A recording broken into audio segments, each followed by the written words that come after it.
This took me an hour to color in. This literally goes all the way around. Why don't you just use black paper? What did you color it in with, a pen?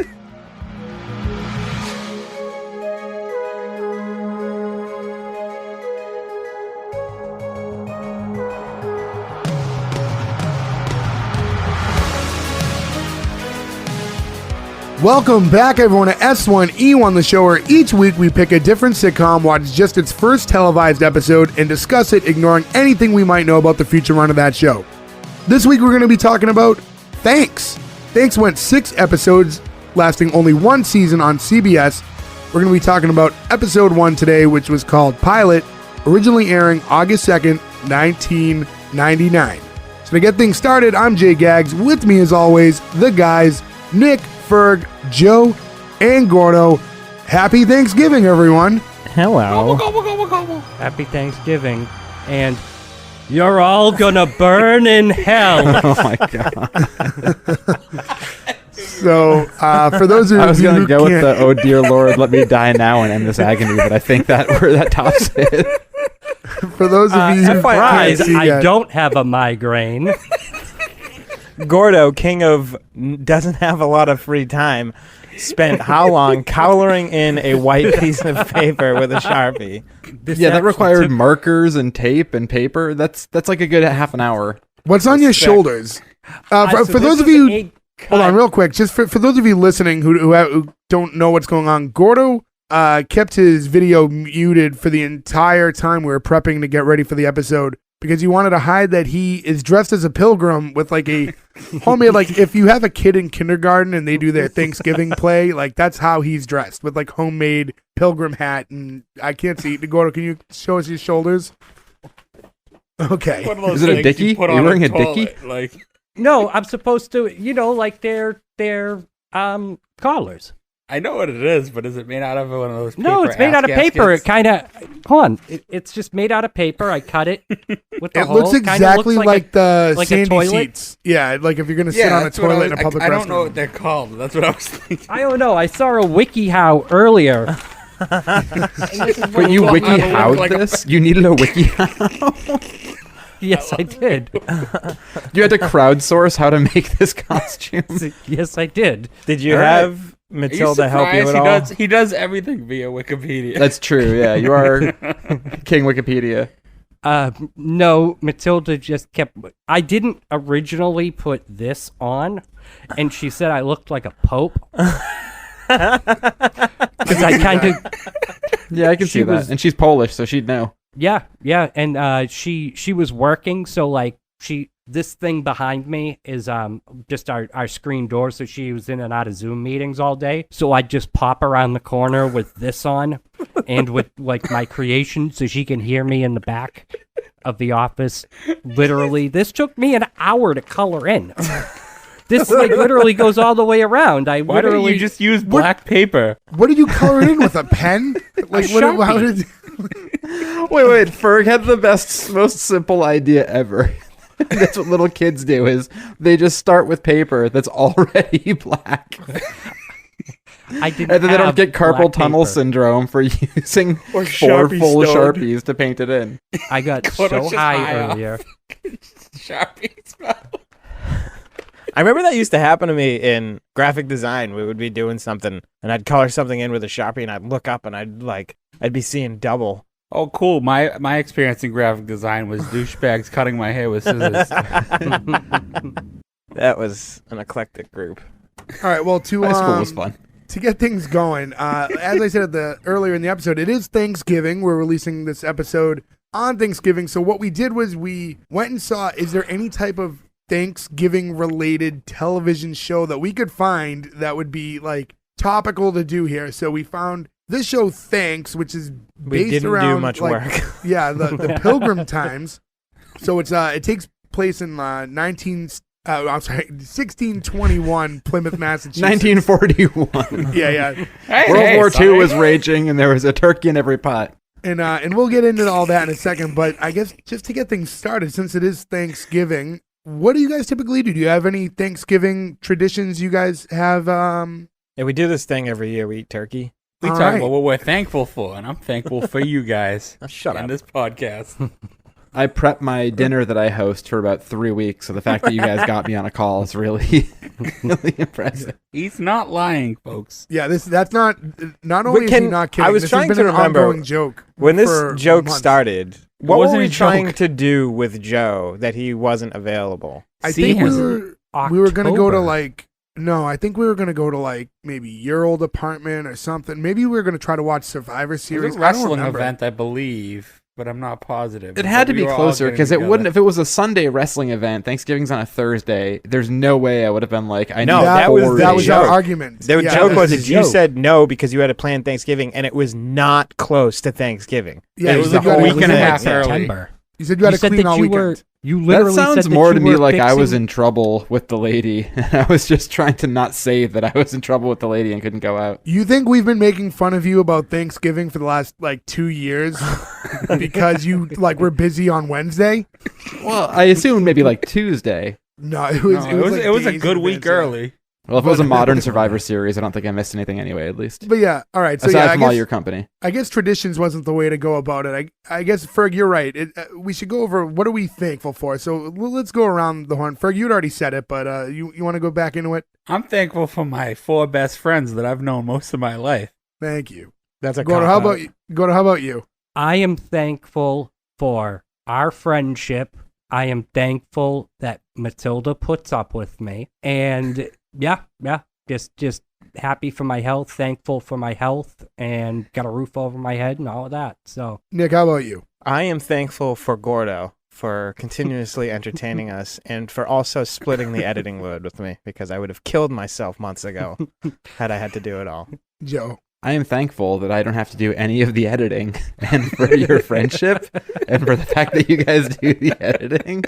And I'm going to put an extra special gift in your stockings for that this year. Don't jump ahead to Christmas.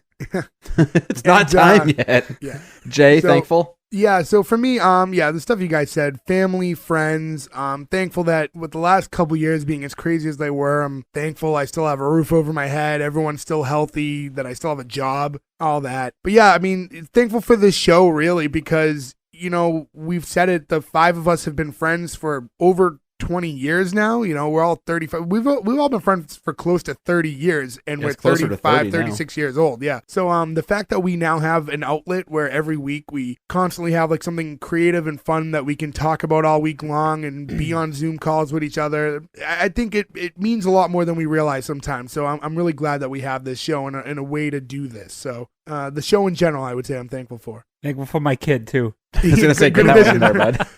there, bud. When The he fruit listens of thine back to loin. these, years later when he gives all these a listen and he's like, "What the fuck?" Now, is anybody thankful that we watched Thanks? Let's. I The guess jury's reveal that still to out. the end. in a way. yeah, yeah. in a way, that's So let's get started with the show.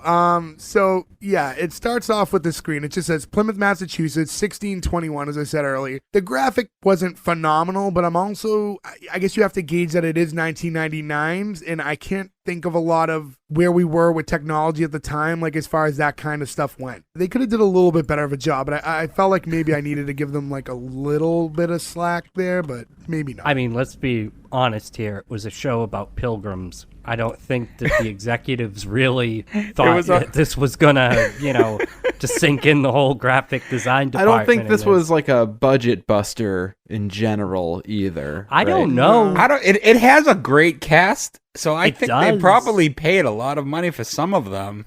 I was gonna say that set is crazy too. I thought the same thing. I thought the set was really well done So because yeah, they could have shoestringed graphics. that set as far as the budget goes, and they didn't. I thought it was pretty cool looking. so I I guess kinda thought they did. So it's a typical like 3-camera shoot sitcom to lay it out for the people who haven't seen Thanks, which I assume will be literally everyone who listens to this episode has not seen the Including show. us until now. Yeah, so it's a typical sitcom in studio set, but yeah, they do build it up to look like colonial time Plymouth, Massachusetts, and I wanted to say it looks like like the house from the very first scene, you're inside of their house, and it looks a lot like how I remember, like when we were kids, we'd go on a field trip to Plymouth Plantation. Again, for those of you listening, we're all from Massachusetts, so all this stuff is very close to us, all these historical sites. Plymouth Plantation is this, it's like a interactive, it's not, I don't know how to describe it. Disney World for pilgrims. Yeah. It's called Plymouth Pawtucks Museum now. Not when we went. Well, when we went, it was different, Plymouth but yes. All right. So, Plantation. yes. So if you're looking it up right now, right. that's what Good it's call. called. So it's kind of It's this, a living museum, I think, is how they describe it. Right, good call. So yeah, it is. It's like a theme park with no rides, but it is all based around a reenactment of what it was in the 17th century. I don't know if people outside of the Boston general area have things like that are akin to it. Maybe in the South they have like Southern kind of old war stuff like that. In places. They do in Jamestown. Don't you remember, like, I think when we were kids, they had those commercials for like, come to historic Jamestown, and it would be like, British. It was just like a bigger version. It's not exactly the same, but they have like Colonial Williamsburg and stuff. That's what it is. Yeah. Colonial Williamsburg. That was it. Which I went to historic Jonestown by accident, and it was a much more depressing field trip on that day. But delicious beverages. So for those of you who don't live in this general area or are even familiar too much with like the Pilgrim times, I'm sure it was part of your history class, but I would assume we get spoon-fed this stuff a lot harder living in this general area, so who knows. But moving on to the actual episode. Now, one more thing before you move on, though. I found it interesting, too, because you had mentioned that we're from Massachusetts, but this entire clan, or the Winthrop clan. Yeah, I do actually. I have that all written down. The town we all grew up in. Yeah, so it's James and Polly Winthrop are the mother and father in this family, and yeah, we live in Winthrop, Massachusetts. So John Winthrop was a Puritan and one of the founding fathers, not founding fathers, but one of the founders of Massachusetts. I'm sorry. And he was an old boat guy. Yeah, so wasn't he like one of the first buckle hat man?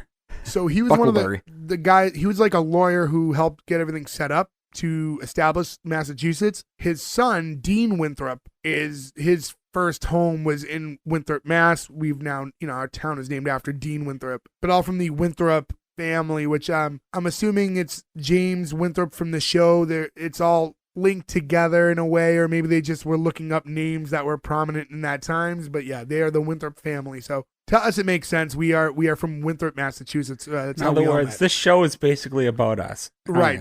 Yes. So we meet James and Polly Winthrop, and they're in their house, and he's asking her about breakfast, and he's like, "Is it mush?"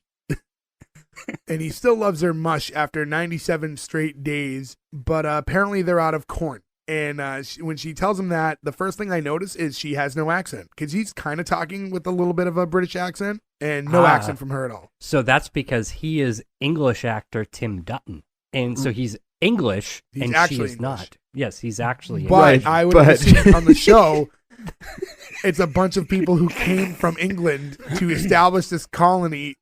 They've only lived in America for months at this point. So I'm so sad we're not an exclusive video podcast, Gordo, because I've learned that your tell whenever I'm gonna lose my mind is you do this. He points his finger out. He's very excited. Well, I don't want to overtalk on people. No. It's not the overtalk thing. It's the I've got something to say. Eureka! This doesn't make any sense. It always kills me. I love it. Well, the Pope is chiming in, boys.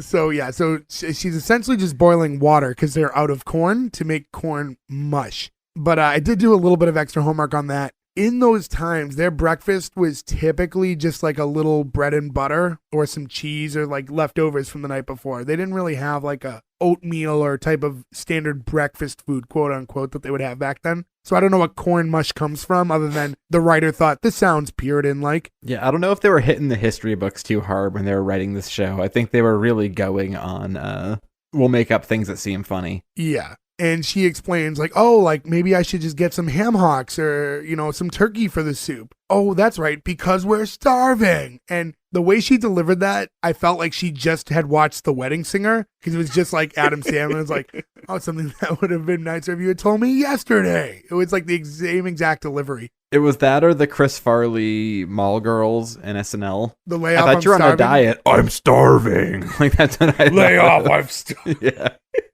And I'm glad you mentioned Chris Farley because that's actually going to come up these later are in the good. episode. Can I just say that the mom, not Cloris Leachman, but the That's my mother. purview. I don't want to step Polly. on Joe's toes. Polly, Yeah. the Polly. mother. The only woman, She's the only a woman babe. we've, okay. She is a babe, yeah. She's She a can babe. get it, yeah. But But- I guess I don't have a strong opinion.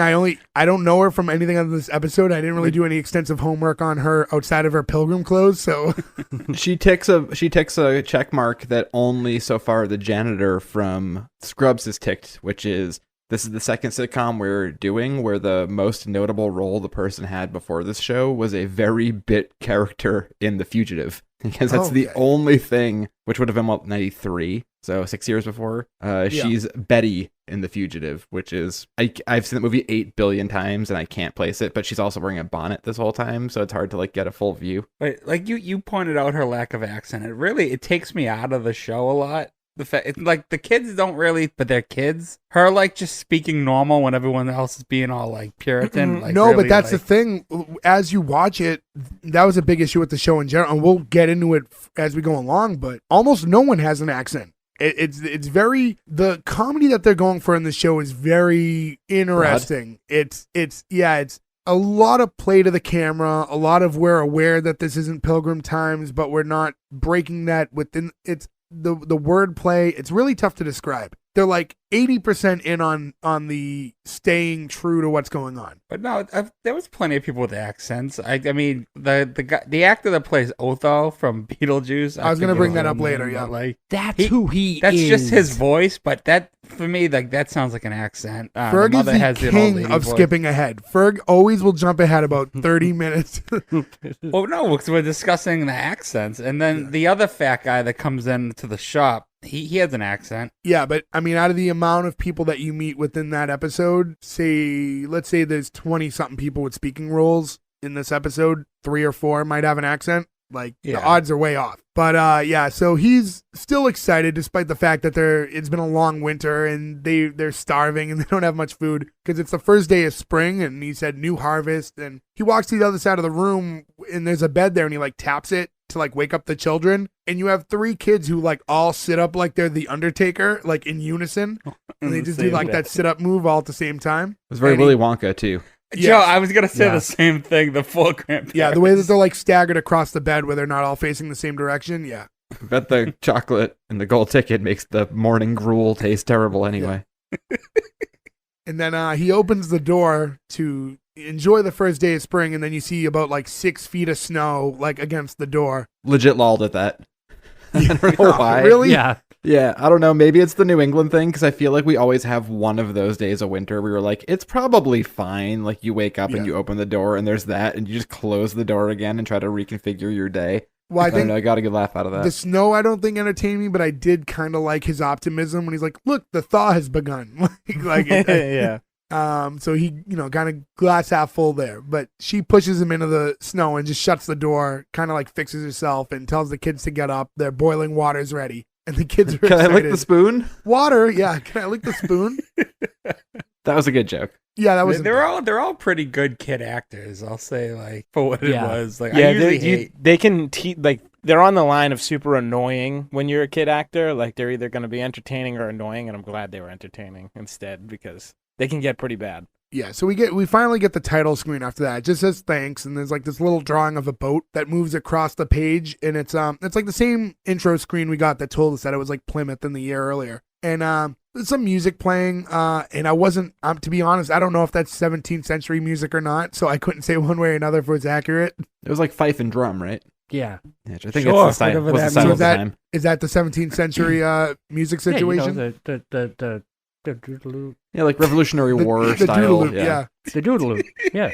The doodaloop, as we call it. Yeah. I like that, Gordon. I'm going to use Is that. that from what now a on. fife is? Yeah. Doodaloo. If you guys can't see, I'm making a doodaloo with my fingers. Right, You're doing a right. Jethro I'm Tull playing a impersonation. flute. I don't think you realize this, but explaining it by saying the same thing is not helping the listener. No, so for those of you just listening, I'm just doing doodaloop with my fingers. What does that mean? Classic doodaloop. So for those of you listening, he's kind of pantomiming as if he was playing a flute, if that helps you. What you don't know is he's sticking his fingers in his butt. Doodaloo. I like that that's the noise for it. Doodaloo. I mean, it kind of would be, right? So, Give it a shot. Doodaloo, doodaloo. so coming past Stand the up on your title chair screen- and try it. Last time you stood up in your chair, it almost was disastrous. No, I'm not gonna. No, because that's gonna be the one clip that makes us go viral. Is me trying He's to somehow dressed finger more myself. normal now than he was that day.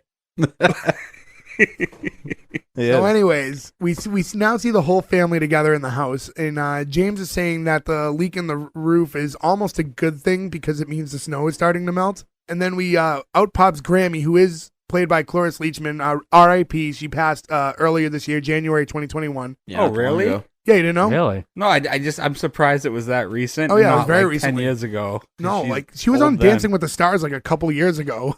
Plus, like, a deep great her role in The 80s. Office. Yep. And but she pops out. It was almost like there was just like a sheet hanging in the middle of like this area of the house because it's like a 1-room house, and just to like isolate herself, and she just kind of pulls it back to kind of rag on him for not being good with his hands, and why are we even like letting him try to fix it? So now she's entering kind of that main part of the house where everyone else is, and she's still going on about him and how she told Polly not to marry him and that this was a mistake, and she's like slapping on the, I told you not to marry him, and then she replies with, but I love your son. So that was, I'll say, the joke I didn't expect right there. So the play that, I told you not to marry him, but you're thinking that that's, Polly's mother when in fact it's James's mother. This is that weird point of the show, too, where you're like, okay, so everybody on this, for the most part, not huge actors. Some people go on to do some stuff, but for the most part, it's a pretty small cast, right? And then Cloris Leachman's like the big get.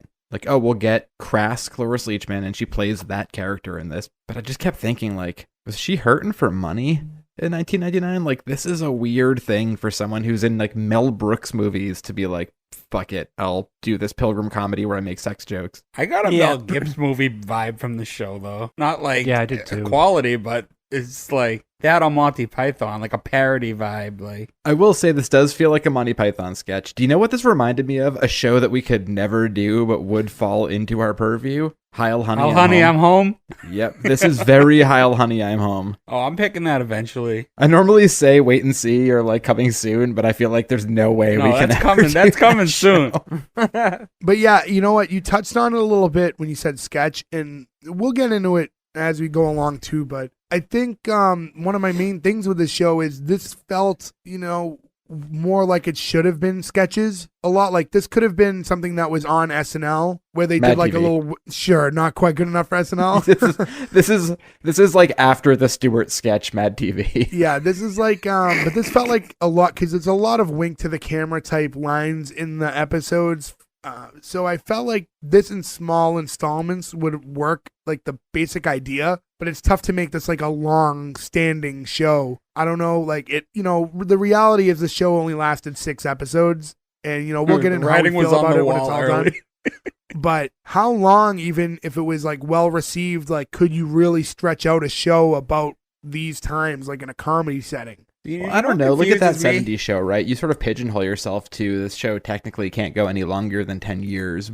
Or any high school show. Welcome Freshman, right? Welcome Freshman is a great example. God, I After the forgot first about year that of that show. show. Welcome Freshman didn't go very long because of it, though. Yeah. Right, but they did 2 seasons, and then they were just like, oh, hold the dumb kid back so he's still a freshman. And then technically we can keep this conceit, and the other guys are sophomores, right? So, like, Right. You'll always find a way around it, I think. I just think there's not as much, like, in this episode, we see a lot of times where they sneak in a lot of rapid fire jokes, and we're going to talk about some of those in a minute, but you can only throw in so many references from this time period. There's only so much you can pull from. So you're going to find yourself repeating jokes after episode 20 because you've tackled everything there is to tackle at this You point. could say that with any sitcom. I think you're Eventually right, though. Repeating. As a comedy, you're right. But if it was a drama, like if this was on Oh, like, yeah. Well, like, yeah, the HBO Waltons and it was and like a sad timepieces. drama about the winter time, you Little could go House 10 on the seasons. Prairie. Like, I know that those shows aren't quite from those times, even, the Pilgrim times are even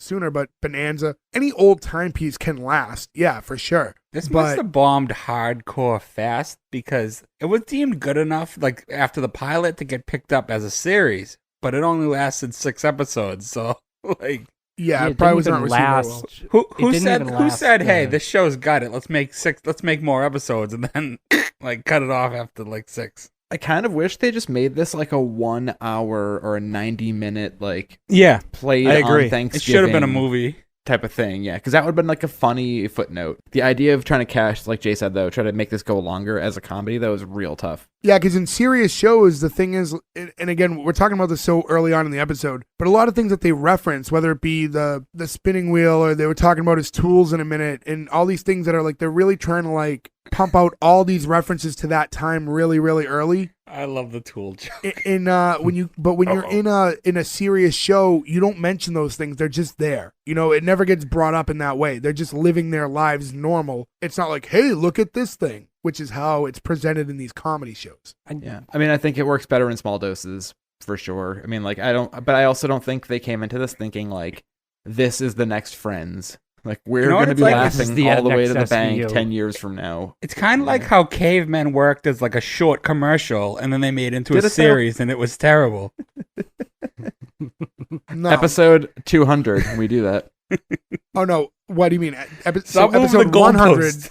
Yeah, No, episode no, 100 we're was not Not doing be it. episode Does 100. not deserve It will and one. then not be. episode 200 when we revisit it and talk about it again. But yeah, to go on. So, you know, so now like the mother, Polly, she burns herself while she's cooking. And this is when we first meet the daughter, Elizabeth, who walks up to her. And she says like, maybe one day they'll create this way to cook without an open flame. And then she kind of in great detail explains like the modern oven. And that's when I was like, I hate this. I absolutely hate this. And then like she's a witch. You're like, okay, I see where this is going. That made me laugh. Yeah, that was the other sister, Abigail, yells, she's a witch. And James warns her not to joke like that because most of the other colonists don't have the same sense of humor or any sense of humor.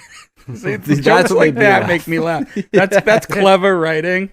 And you know, I do like pointing out that this was a dreary time. Yes. There's Well, very the actual little humor involved. The actual Salem witch trials were like a year later. This is, you know, 1621. And I think 1622 is when the witch trial started. So it is that was a topical reference. But yeah, Is Tituba running around somewhere in the background? What? Was it What? Tituba? What? Wasn't that What the name fuck of are you the talking about? famous witch? Oh, or the woman who I said have there was no a idea. witch? So I want to get back into the oven thing a little bit because that kind of joke, which was the first like nod to the camera, hey, we're aware of the future, wink, wink. This isn't, you know. How did you feel when that joke was told? Did that give you a different viewpoint to what the show is going to be? That actually kind of made me like it a little bit more. I It was don't the know why opposite for me. I like the fourth wall kind of breaking, wink, wink to the camera. I don't know. I thought that worked. I thought they were already using like very obvious humor for the times, and that like dumbed it down even more. That's like how I took it at that point. I'll say this about the show. It starts very weak, where I was like face palming early. Yeah. Like, oh my God. And I'm going to say this already. It does get better, where I think the show like gets stronger as it goes on. But I know what you're saying. That some of those jokes nodding to get very cringy. Well, they threw them all out there right at the beginning, so you were like, oh, is this what this whole show is going to be? Yeah. And once they did that joke with kind of the fourth wall breaking joke, I liked it more. I kind of went, okay, well, there might be more to this than meets the eye. Well, right after that joke was when it's a lot of rapid fire. That's I had said before. That's when they mentioned the spinning wheel. They need a new spinning wheel when the next boat comes in. The tool joke about it. He only has 3 tools, and How do you keep doing that? I only have 3. yeah, and all this stuff was like it was so one after another that a lot of it didn't even like make sense to the story. They were just trying to again toss out as much stuff from this era as humanly possible at you. Like the spinning wheel thing meant nothing. They just wanted you to see that it was there. Oh, that was the setup that a boat was coming, because she says there'll be one on the next boat that comes. Yeah, that at least moved the plot along because I mentioned that like the boat is coming, right? So you have that in your head now. But I feel like a lot of this too, it's too much of people trying to get their stuff in because they think the show might not get greenlit in general. Where like we see some of these shows, you're like they just keep rapid firing jokes, hoping one lands, and you get lost in it too. Especially for people like us who take notes for it. You're like, I'm pausing every 2 seconds because they just keep throwing something out at me. Yeah, that like surprised me because I went into this. Listen, again, we just picked the show at random, so it's a simple sitcom about Pilgrim times, and we thought this will work for Thanksgiving. So I'm taking my notes. I'm like, this is taking me a lot longer than I expected. And it's because they're throwing so much stuff at you, like line after line after line. But from all that is when we also get to this point where we talked about the boat, and Grammy mentions that if the boat comes, and she starts talking about pirates, and at this point you can tell that Grammy is very turned on by pirates. Like a weird turning point. Yeah, so it's like the very sexual Cloris Leachman angle of this episode. Made me laugh when she was like, and they. Oh no, is that later? That's in later. The episode? That's one of my favorite lines. We'll get into it. Okay, later. all right, we'll get to that one. And that's what, because the pirate stuff is what closed out that scene. The next scene is where we get to the general store. And inside the store, we see James, who his like thumb is wrapped up, I think, from when he was attempting to fix the roof earlier. And he's talking to his son, William. And William asks how long it's going to take until the thumbnail falls off. He's like, oh, usually about a week. So you're under the impression that this happens a lot where he injures his thumb and the nail completely falls off. Yeah, because then he says, can I keep it? I'll put it with my others. Yeah. So it's like his hobby is to keep his fucked up dad's fingernails. Yeah. It's very strange. What's his response, though? He says, like, you're a weird kid or something. Yeah, like so that. even for those times, it's not, laugh. it's not supposed to be normal. It's very strange that his son has a thumbnail collection. I will say, though, too, we see tropes constantly, right? We spend a lot of our lives watching sitcoms and analyzing them. I love the dad who thinks he's handy but isn't trope. It's when done well, it's funny. When done not well, it's still sort of funny. Like, this was really good, I thought, the whole... And then turning into, like, you're a weird kid. Like, that's the kind of breaking the what time of the world we're in thing I think is pretty funny. I love that he says it in a positive way. Like, you're a weird kid. He's always lighthearted about it. Always optimistic. Yeah, I guess you want to keep it, like, I don't know, relatable in a way. So even a show that's a timepiece, you want something that's... I don't know how to describe it, but yeah, I don't know. It's weird. I don't know what to say. But yeah, next we see Mrs. Sturgis enters the room. She's one of the customers, and they begin to talk. And he talks about how it's like a beautiful day and people are finally going outside to air out their clothes and drag out the bodies of loved ones. The dark underbelly. Yeah, not of this everybody show. made it through the winter. Well, the reality is these times were very dark, right? It was not a great time to live in America in its first, few years. But these jokes are so morbid. And you go from the thumbnail falling off joke to the next joke being about dragging out your dead loved ones because the winter's over. It was like, what is all this? Yeah, they skirt a weird line and go back and forth on like, this is very lighthearted to this is really dark, but we're like grinning when we say it. And you're sort of thrown for a second. You're like, dead loved ones. And the show, not to go ahead, but like even the end of the show, you're like, wait, what just happened? Like they really push it. I was going to say that when you see these timepieces, like that whole, like, that's another trope, like bring out your dead. That's a famous, what was it, Monty Python? Yeah, movie. well, it's a famous thing too during the plague. That's like what they actually said. Yeah, so I mean, but like anytime you have these like really ancient timepieces, they always reference like, oh yeah, people didn't make it, I had to bury them in the backyard or something like that. So I thought it was funny. I don't know. They made you know what Note flagged me yourself, at this check point? Gordo's backyard. I don't have one, thank you very much. I live in an apartment in the city. He leaves I his wish bodies I in the did. basement. Check Gordo's furnace. But, at this point, because it's now established that it's like James's store, and I was like, why are they so hungry then? Like, I get like business isn't good, but you're eating nothing but boiled water for days now, and you have I a took store it as the with, store like, was food and closed the whole livestock. time. Yeah, it was Yeah, me closed, too. but the next day he had stuff in it to open the store, right? So, like, why are you down to eating like nothing but water the day before if you have a store that's full of things? There was How high the snowed snow in. was? You can't get high in your own supply. But I mean, if it But you means, could like not die starving to without your death, yeah, I supply. mean, you don't have to like go crazy, but like maybe bring home like a few bites to eat. Take Yeah, home some Jay, that's a grain. great point. I didn't think of it that way, but like the whole rest of the episode, the young son is like, Dad, can I have some candy? And he's like, yeah, there's candy in the back. And everyone's like, I'm sick of eating water. It's like, you own a store that was full of candy all winter. I mean, I don't want to eat They were Starburst for snowed dinner every in. night, but It geez. filled the whole doorway. Yeah, it filled the Starburst whole was one of the doorway. more popular candies in colonial times, if my memory serves me correct, right? But I back think then they so, only yeah. had yellow ones back then. It was, terrible. Leonard was a tough time, but you made do. It was the dark times of the country, so they only had yellow Starburst. I still throw the yellow away. I would never to this throw them day. away. Dude, the I'm yellow's sorry, good. set them aside. All right, I don't Do you throw eat a them yellow away. with a pink at the same time? Get out of here. I'm glad you're wrong. I'll be You're honest never with going to you, make it through the winter for Red don't and think I've- pink all day. I don't think Buy I've the ever all red ate two packs. Starbursts at the same time. And I'm a Really? big dude, and I don't The think I've yellow ever done and that. pink is a great combo at the same time. I'll keep that in mind. But I think by the way, I know it's like universal now that your favorite is supposed to be pink. Red is like right up there with it. It's like 1A, 1B. I couldn't say that pink is definitively my favorite over red. I feel the same way. I'm happy when I get either. Red's too strong. I like the pink, the lighter taste. And I wouldn't Subtle. necessarily say that yellow is eons worse than orange. Those are pretty neck and neck too. I like orange a lot. That's new though. I used to put orange aside as well. Orange is always been my least favorite, but I feel like I'm with Jay on this one, that like maybe they're neck and neck too. And at the end of the day, I enjoy all four. I would never, if you gave me like a bunch of yellow and orange Starburst, I wouldn't be like upset. I would be like, I wish they were the other colors, but I I'd will be still fine. I still stand by though the biggest false bullshit thing that's been perpetrated on us Triple as humans treated. Yeah. in the candy world in the past 10 years is the removal of lime in Skittles and the addition of green apple, because the flavors don't taste the same together. The green apple throws it off completely. And now when I buy Skittles, the same way that you throw out some Starburst, I'll buy a bag of Skittles, pour all of them out, and now throw away every green one. And then I buy the Orchid Skittles that have lime in them, and I pour all those out, and then I add the limes back into them. So you take it to a whole new level.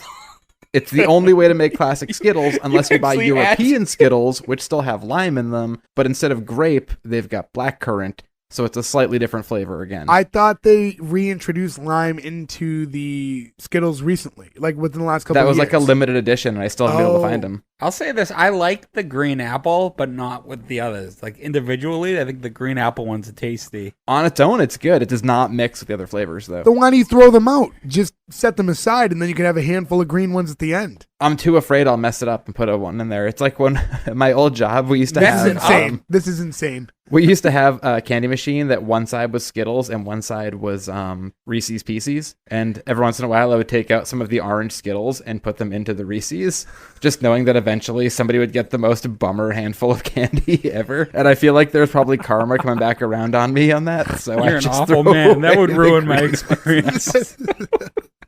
Next time I'm in Europe, Joe, I'll pick you up regular Skittles. I would very much appreciate that. I will pay the tariff and shoot you some There's no tourist tariff. money. No Right tariff before on he that. hands them over, I'm gonna slap him on the I'll ground. suitcase them for you, Joe. Oh, perfect. No tariff that way. Right Is before he hands suitcasing a it to you, Gordo I'm gonna- term I I'm don't gonna- know about. I'm going to sneak some orange Reese's Pieces in them and make you eat it. No, even worse. Put some green apple Skittles in You there. take all the orange and green out and replace them with Reese's Pieces and green apple. That would be my living hell. So back to the store. Mrs. Sturgis then tries to return a chicken that she bought and claims that from the moment it got in the house, it was acting strange. And then when he looks in the bag, it's just a bag of bones. So essentially, she ate a chicken, she boiled and ate the chicken, and is now trying to return it to get some money back, and goes as far to claim that she has a receipt. I guess it's possible receipts existed, right? It didn't mean they had to print out naturally. They could be handwritten receipts. You think they were doing that in those times, though? Oh, 100%. No. They were doing ledgers.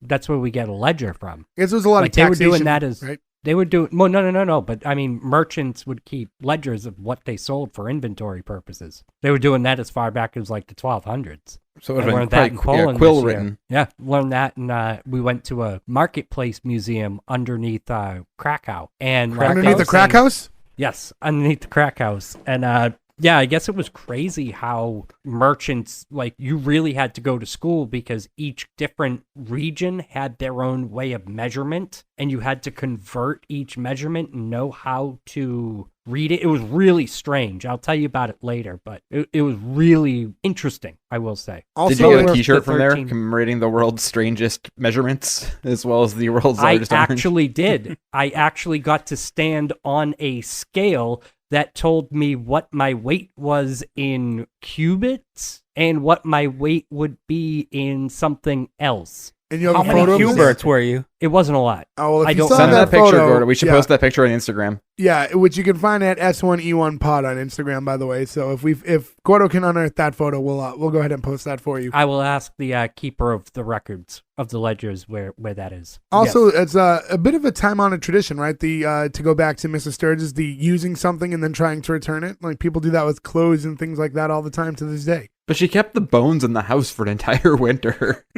Well, you can make soup. Yeah, they're Right, probably but I feel like cleaned once off you at use that soup point. to make the bones and everything, the bones whittle away a little bit at that point. Use it to make the broth. Listen, Well, it's hard times. You can If make you're gonna tools. present him with a bag of bones, it doesn't matter if they're like a little withered at this point. I guess that's true. You're still going for the bones thing. They were bones. I'm just being marrow-minded. Oh god. And to go back, you mentioned Jamestown earlier. She walks off saying that she's going to take her business elsewhere when he refused to return them. And he said, "Where are you going to head to? Jamestown? Like, what are you going to walk all the way over there to return your chicken bones?" I always think it's a weird thing because people will sometimes, you'll talk to somebody who's not from New England and they're like, everything here is so old. And you're kind of like, oh, yeah, I guess it really is or whatever. But then like Gordo just mentioned he was in Poland. Like, I imagine Europe just laughs at us so hard. Like, oh, is it old there? Oh, is Yeah. it old in New They do. England? They do. It's strange to see like when we were in Krakow, the city was saying how they were sacked by the Mongols. There were like Sacked by actual D's sites. nuts. Yeah, they were sacked by D's nuts. No, but like certain areas were still standing from like a battle with the Mongols. So think about how far back that is. I mean, but we do live in the oldest part of the country. Of the Yeah, colonized country. correct. Yeah. I Wait, thought did that we Ferg were just hype man it? The Dave episode still in Ferg's head. So yeah, after Mr. Sturgis leaves, that's when like the mother and Elizabeth step back in, and Elizabeth needs to go to the dentist, but she's afraid of going because she thinks it's gonna hurt. And he bends over to him. He's like, "Oh, sweetie, like of course it's gonna hurt." Dentistry, I assume at that time was not very advanced. I also like that level of parenting. Ferg, have you ever just been like that? Like, I'm afraid it's going to be bad. And you're like, oh, yeah. No question. I tell him to man up. And there you go. My only thing with that joke too, I did get a little bit of a laugh out of it, but I felt like it was like the 10th time that it was like, we get it, everything sucks. Like all the jokes are just like, man, everything really sucks here. And after a while, it's like, all right, can we move on from that basic joke each time? Yeah, it's constantly just like, boy, it's hard here. Yeah, it's like we've established that already. You've really drilled that in the first 5 minutes of the episode. But now two men enter the store. I couldn't tell. Were they supposed to be like priests or I judges? don't know if they would. I think judges, but I thought don't know. maybe I was judges, going to but I wasn't actually ask sure. the group the same thing. They were magistrates, so Because they had were. the thing around their neck, like Gordo. They were, because I think he refers to one of them as magistrate and a He does. constable, and the other one's a constable. So right. It's they're basically it's definitely- a cop, basically a cop and a judge. They're like Yeah. holy cops, though, aren't they? Well, I think everybody was holy something at that point. It was Yeah, very I mean, they were religious. Puritans. Everybody Yeah. was holy. And Because they they're come in as arguing about sin. well, so. yeah. They asked James to help them settle a debate because they want to know which is a worse sin, dancing or thinking about dancing. And at that moment, I was like, "Can we please get a colonial Footloose?" Yep. Like, where's Lithgow? Put Lithgow in on this. Kevin Bacon just dances across the screen. Kevin Bacon and a turkey dancing around. And then, they're going back and forth arguing about which is worse. And then the thinner of the two says, "Shut up, you festering bag of pus." Which is that going to make its way into our cultural lexicon? Is that going to be like, welcome to S1E1, all you festering bags of Yeah. pus? Do we start bringing that in? Yeah, maybe like when it's Halloween time again next October. That's how I'll greet everybody. Welcome, you festering us. Oh, can't get pus from there. So after the argument, they walk off, and we see Polly. Now she's just standing there smiling because she's now thinking about dancing, that dirty sin, and now he's thinking about dancing. So they make plans for Saturday to send out his mother and the kids to go pick berries all day so they can dance until the cows come home. And then the little joke on that was, and what time is that? Oh, about 4:30, because the cows really do come home. Kind of like the idea of the cows just kind of go out and have a day and then Yeah. make it back. We get that sitcom? To be fair, we're not. I'm sure that they pitched this as a spinoff. They were like, and if this show does really well, we can do the cows. The cows come home. Either way, we know it would be better than cavemen. So No.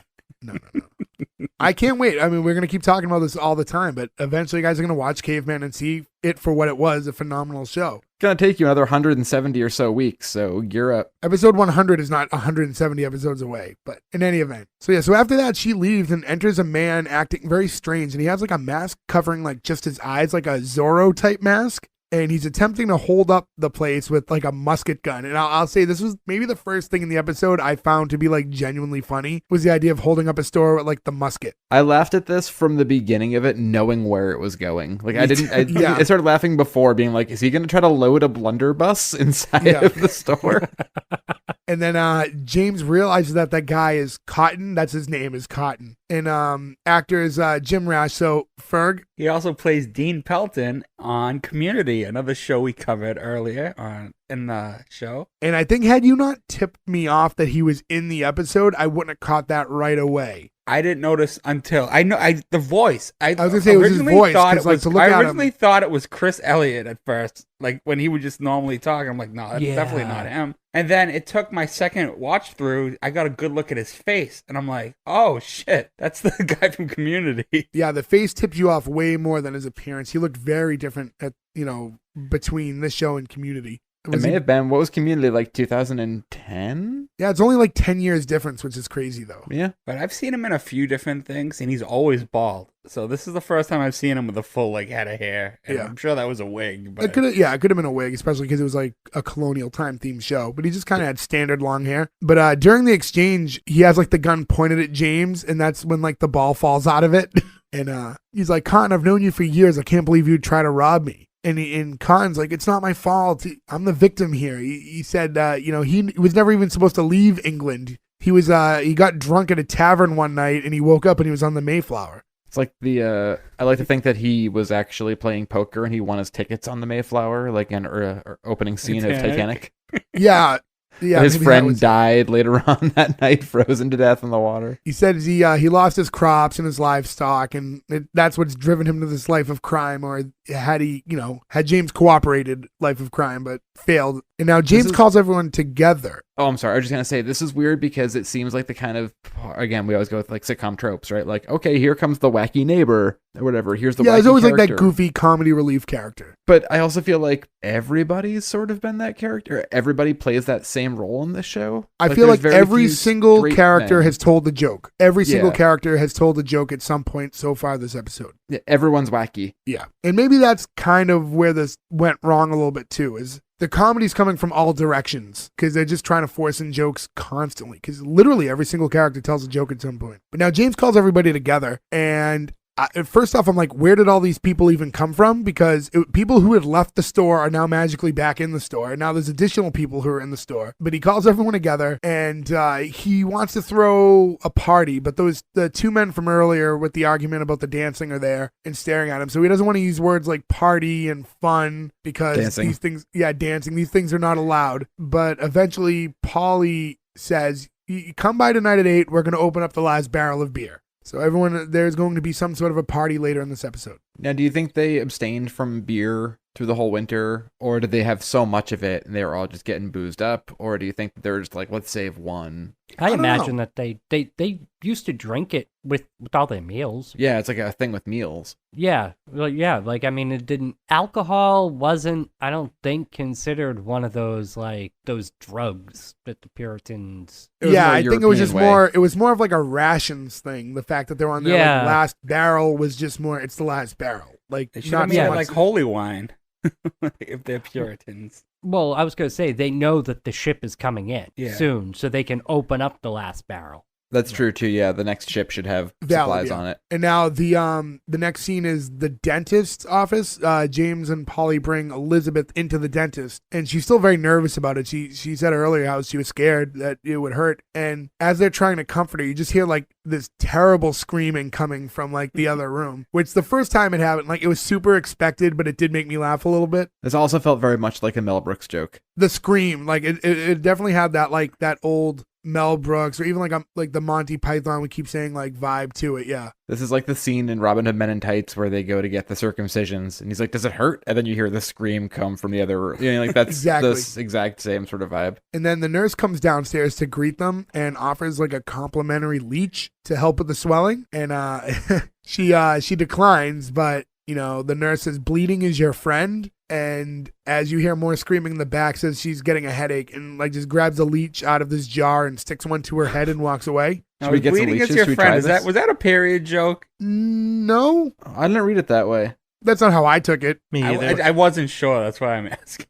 No, I don't. She says it to the daughter, who's getting to that age. I don't think it was about that. No, I think it was just that. About bloodletting. And this is the girl from Swim Fan, right? Yep, that's the only. She's in a ton of stuff. That's the only thing I recognize her from was The She daughter? has swim fan. A story arc on No, SVU no, that I that's remember. no. I'm sorry, that's the other daughter. Abigail is from Right. Swim Yeah. fan. This Oh, I this, thought this one's not from anything. I looked up all the. Oh, this kids is the younger too. one. Yeah, a lot of these If they were kids didn't famous do now. much. Yeah, at this point, I think the swim fan one, Abigail, all she did is call her other sister a witch so far. I think that's the Right. only thing she said. But yeah, so now they're sitting there waiting a little bit longer, and they grab these like papers, which is I guess to kind of emulate having magazines sitting like at a normal dentist office in modern day. And the mother sees one of them and reads that the new spring color is going to be black. That like made me laugh too. Really? That was a No, good laugh. that was too corny. That one got you. I laughed Yeah, at it. I liked that They they're all their just reason always, I called love the Plymouth literal Fashion. jokes. But yeah, and after that, we hear more screaming. Polly suggests maybe they should come back another day, but James is quick to point out like it took forever to get this first appointment, and that's because he's apparently like the best dentist in the area. I would argue probably the only dentist in the area, right? Yeah, Yeah, that's what I was thinking too. Like, yeah, I was like, how hard can it be when he's the only dentist in the again, village? I think that was the joke, but I'm not positive. Yeah, well, I don't think it was a very good joke, but I think it was the joke, right? Because it would have been the same thing as like the next store is in Jamestown. I imagine Exactly, next dentist yes. is in Jamestown as well. So now the door opens and we see a man bandaged up walking out. He's in an incredible amount of pain who's just leaving the dentist. And that's when Ferg, as you said earlier in the episode, though from Beetlejuice. And I'm like, whoa, what? This is literally the only other thing I've ever seen him in. No, it's Glen Demolition Man. Shattucks. He was in a bunch of shit. Remember, have you ever seen Dunstan Checks In? Great movie. He isn't done. All right, I'm a liar. That dude actually had a super sad life. He was gay. He came out early. His parents tried to convert him at one of those camps that included like electrotherapy and shit. He tried to kill himself. After that, he moved to Los Angeles. This Beetlejuice was actually one of his first roles, I think. And then when he was like 56, 57, he fell in the kitchen, hit his head, and died. Nick, you haven't said anything for like a half hour and you come back with this like depressing shit. Dun-dun-dun. Yeah. Also, I was all excited. I was like, hey, it's the guy from Beetlejuice. Like, a funny thing. He's kind of like a Richard Kind for me. Like every time he pops up, it's like, oh, cool, that guy, you know? I always just think of Beetlejuice. Like, I wouldn't even, I'm sure he's in a ton of stuff I've seen, but I think anytime I see him, I just go, oh, it's the guy from Beetlejuice. He's also in like Nightmare Before Christmas, but obviously you don't see his face, so I think he was like He's the mayor. great, and he has a great feint in Demolition Man. wow, he's in a lot of shit I like. Yeah. Not to cut ahead too, but I'm waiting for Nick to jump in. Next week's episode has like a similarly awful story for one of the character actors. Oh, great. But yeah, so now we see him and he goes up to Elizabeth with like these gigantic, were they pliers? What tool is that? I'm bad with tools myself. I'm much like James Winthrop. I'd say they're pliers. They look like the, I forget the name of them, but they're like They look like the things you hold in the fire to like make like nails and shit. yeah, I but don't know what they're they're, called. it has something to do with shoes. Like cobblers use them. It's a shoe something. I forget. It doesn't matter. But yeah, so for argument's sake, I'll call them pliers. If I'm wrong, you can correct me. Find us at any of our Big social ass medias. pliers. Yeah, S1E1 pod. But Big yeah, ass so he grabs pliers. those. It's a trademark name. Yeah, so he's going to like go up to They're actually the daughter called to cobbler like pull him pliers. out. Oh, okay, so they are They're pliers. Nice. So Cobbler. and she then she asks if he should clean it first, and he's like, well, why? And then she kind of gets into this long thing about, well, what about passing disease from person to person, which again in these times is a foreign concept. And then she basically describes germs in a way the same way she described an oven earlier in the episode. So at this point, I'm like, oh, so this is going to be like the theme of the show, right? Elizabeth is going to be the one who just makes modern references and talks about it like just this would be a great idea. Yeah, this is stupid. I actually thought it was really funny. See, I didn't think it was very funny the first time, but the second time you were like, I was like, oh no, what is this we're doing here? And I haven't seen any other episodes, but I'm sure this continues on. So it's not the joke itself that made me laugh. It was the next scene, and not even. I'll wait for us to get it, but that really made me laugh. Right, because after she says that, James is like, oh, well, she has a healthy imagination. And the dentist is like, it sounds more like black magic. And then they cut to her outside. I don't know what that thing is called. The stalks, where your head and your hands are like through the piece of wood, and you just stand there to be publicly shamed, right? That's the only point of it. I think, right? I love that she's still optimistic about it, and like, yeah, she's locked up, but she's like, my feet can hit the ground now. Right. Which My means little girl's growing up. Yeah, it's not her first time in there, right? Because she's seeing her own human growth through her ability to stand now. And Also, they've been there a year, and we're to understand that 90 days of it were basically house ridden, right? So she's been in the stocks enough times for him to say, my girl's growing up because her feet at the ground. That Hey, means those kids, they grow quick. They grow quick. I guess so, because that would have been like, what, 150 days? Well, even at that age, you'd think like right before the winter or something. Yeah, she probably was a little bit shorter at that point. So good for I tell her. you, these kids hit spurts like out of nowhere, and then all of a sudden you're like, Jesus Christ. Yeah, buy him new shoes. You'll see. Yeah, and that so From while the she's in cobbler. there, that's when her mom reminds her, just because you think it doesn't mean you should say it. And then the dentist walks up to her again because I don't know why he's like the logistics of the scene, right? Like this happens, he accuses her of whatever, and they put her in this, but now he's still just around to finish the dentist job. Like, but he brings he up this. did say he's the best. All right, Yeah. he's living up to his reputation. Yeah, it's that customer travels. service. Yeah. So he comes back up at the what we now know to be cobbler pliers, and he's like, "Wait a minute!" And because she's in the stock, like, is like, "This is perfect," because she can't move or squirm. So now he wants to get one for his office, and that closes out that scene. So now we enter back into the general store, and we're at the party. That they invited everybody to. And the first one that they've thrown in America, they said, but also say that it's just as bad as all the ones that they threw in England. I guess a bad host is a bad host no matter where you are, right? Right. So James and probably walk up to this other couple, Mr. and Mrs. Tungsley. And, I wanted to mention before, early on, we talked about Chris Farley, and I said we'd bring it up later. Mr. Tungsley is actually John Farley, the youngest brother of Chris Farley. I didn't know As that. opposed to Kevin Farley from Together. Correct. I wish it was Kevin Farley. And yeah, so, they ask the Tungsleys, what have you guys been doing these long nights trapped in the house with nothing to do? And the wife turns and you expose her pregnant stomach. So we know what they've been doing to pass the time. But also his quote is so very spot on to how many New England winters have we had? Long, dreary nights trapped in a snowbound house with nothing to do. Like that's like February. Yeah, and imagine then before electricity. Yeah, before fucking Tiger King or whatever. Right. But the thing I wanted to note, though, is when he delivered, like, what voice is he using? That, like, his is like, it was just, like, really raspy, matter of fact. He really reminds robotic. me of the guy who plays the Tick. His name's escaping I was just me gonna right say now. it, but I didn't want to bring up Patrick Seinfeld. Warburton? He sounded like he's doing a putty Yeah. accent, Yeah. which is Patrick Warburton. It sounds like he's doing an impression of him. He does, It yeah. It was a little bit more, like, gritty, but yeah, it had that really, like, stiff, strong delivery to it. It's almost like he's doing a combination of Patrick Warburton and the guy who's in the Adam Sandler movies who does the deep voice. Yeah. Like the The cross-eyed guy, Waterboy, from, yeah. Who from Adam Sandler? he's one of the buddies who's, like, always there. Yeah, not Oh, when like did in you just Nick make is a like, joke, hey, Bobby?" devil guy, that guy just stole your shit. Yeah. His friend who was next to him was like, oh, yeah. I hope this gets my audition for voice work after this.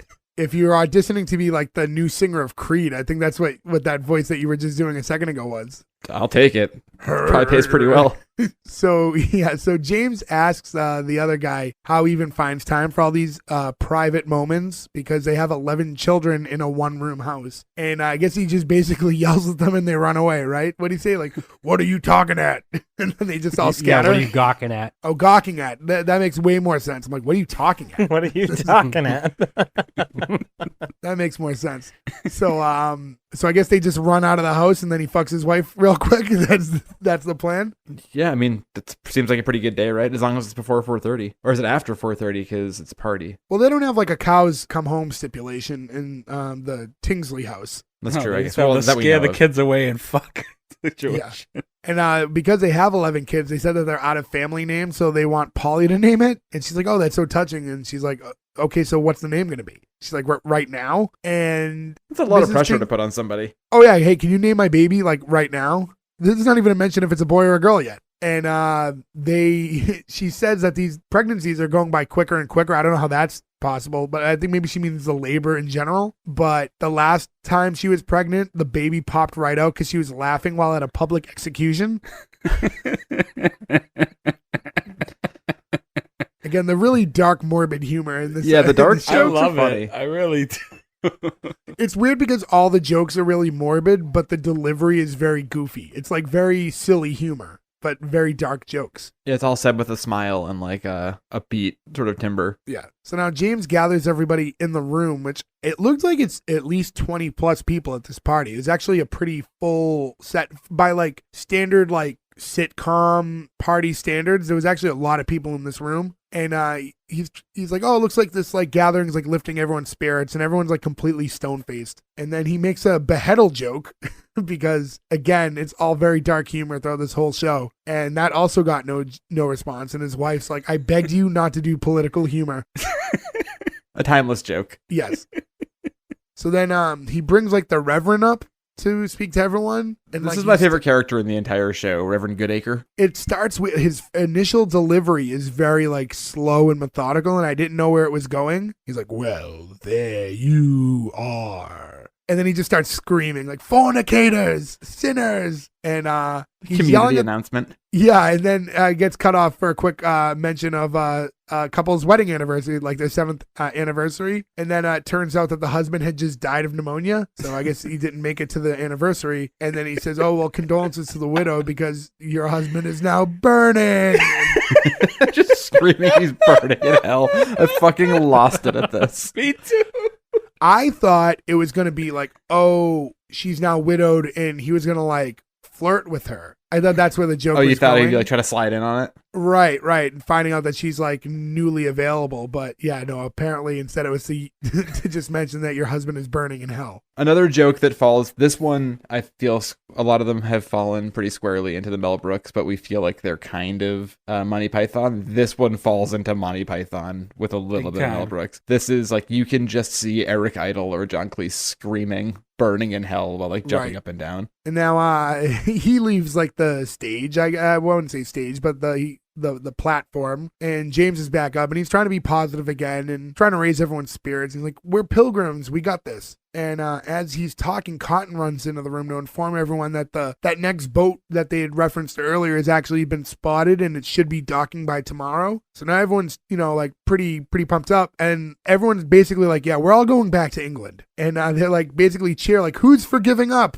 And they're just all very much on the same board. Everyone but James. I love the who's for giving up. That is a really fun little throwaway line. Like the acknowledgement that like this is the sad answer, but let's do it. And the mother's line about you were right, this did raise everyone's spirits. Yeah. They give Clara Leachman a lot more to do from like now to the end of the episode. Like she is pretty rapid fire for the rest of the 5 minutes left or whatever. Yeah. So now that and now that everyone like runs out of the party now because they're I don't know, they're so excited that they're just all going home to pack immediately, I guess, right? But now it's just leaving everyone's gone but James and Polly. So if the Grammy was at the party, who is watching the kids? I imagine that Swim fans watching them because she's 14. Yeah, for no her age, that's watch basically where are they gonna go? That's midlife back then.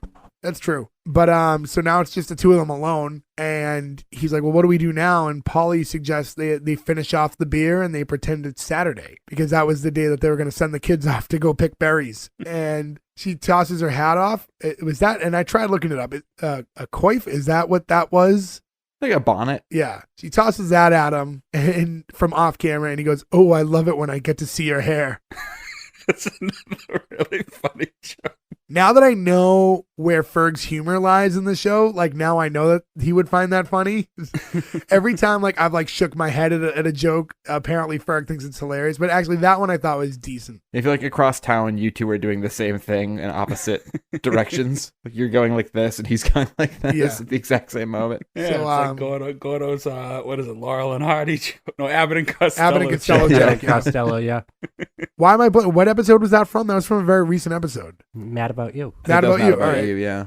So like 2 weeks ago, Yes. which you can listen to in the archives again. So if you're just catching up with us now, which let's be completely honest, no one is catching us for the first time. I think on the Thanksgiving episode where we cover thanks, but you pilgrims are. But or somebody who acted on the show, thanks. Right. But so if you're catching it for the first time, go back a couple weeks. You can listen to the Mad About You episode and listen to all our old episodes for that matter. But yeah, so now we're at the next day, and Grammy's asking how the going out of business sale is. She's glowing at the idea that he's going to close down his store and they're going to move back to England. And he informs her that he's not leaving. So she leaves, and now it's just him and Cotton sitting there. And Cotton talks about how he's also going to be leaving, and he's like, he's not a farmer. Even the cows don't listen to me. I didn't. There was a joke there, but I didn't think that one landed about cows listening to him. I thought that was a little flat. A little spotty.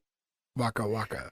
So now Abigail enters the room and asking if they're really going to stay. And he says that, like, we built a home here. And Grammy's like, you built a home, a crappy one. The Cloris Leachman just starts going off, and this is also where we get like filthy pirate sex talk hour for the next like 10 minutes of this episode. Stop, it doesn't work on old blackjack. That's line of the whole episode. Yeah, that's when Abigail's that's when Abigail and Grammy start talking, and she asks Grammy to just tell her more pirate stories. So I guess like that whole pirate fetish thing is a family trait, right? Apparently, I don't know why, but it does seem to be true. Well, her pirate stories always have a good hook in them. But so thank you for indulging me.